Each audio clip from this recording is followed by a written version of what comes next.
எந்த ஒரு ஏடிஎம்மையும் பயன்படுத்துங்கள், தங்க நாணயங்களை வெல்லுங்கள். பட்டளந்த என்பது 1988-89 ஆண்டுகளிலே இந்த நாட்டிலே இருந்த ஜேவிபி போராளிகளை கைது செய்து கொண்டு சென்று அவர்கள் படுகொலை செய்யப்பட்டார்கள், சித்திரவதை செய்யப்பட்டார்கள். அதற்கான ஒரு அறிக்கை தயாரிக்கப்பட்டது.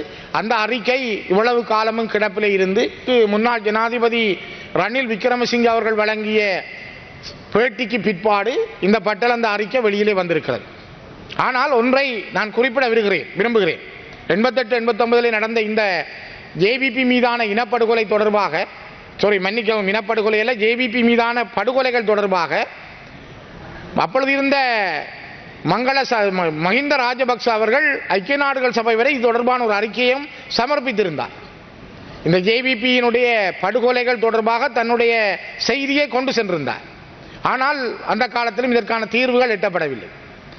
ஜேவிபி அடுத்து வந்த ஆண்டுகளிலே சந்திரிகாவோடு சேர்ந்து ஆட்சி செய்த பொழுதும் இந்த பட்டளந்த படுகொலைகள் தொடர்பாக எந்த விதமான செய்திகளையோ கோரல்களையோ முன்வைக்கவும் இல்லை, மூச்சு காட்டவில்லை.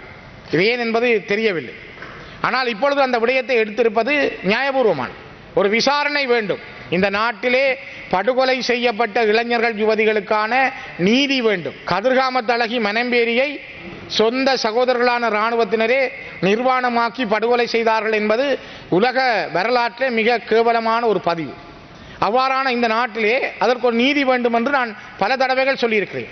அதே போல தமிழ் தேசிய இனம் சார்ந்து இசைப்பிரியா, கிருசாந்தி போன்றவர்கள் பாலியல் வன்புணர்வுக்கு பின்பால் அவர்கள் படுகொலை செய்யப்பட்டார்கள் ஸ்ரீலங்கா இராணுவத்தால். அவர்களுக்கான நீதி விசாரணைகளையும் நாங்கள் பல இடங்களிலே கோருகிறோம். தமிழர்களுக்கு நடந்தது மிகப்பெரிய இனப்படுகொலை. பல ஆண்டுகளிலே தமிழர்கள் மீது 80 வருட காலத்திலே தமிழர்கள் மீது படிப்படியாக பல இடங்களிலே இந்த படுகொலை முயற்சிகள் மேற்கொள்ளப்பட்டது.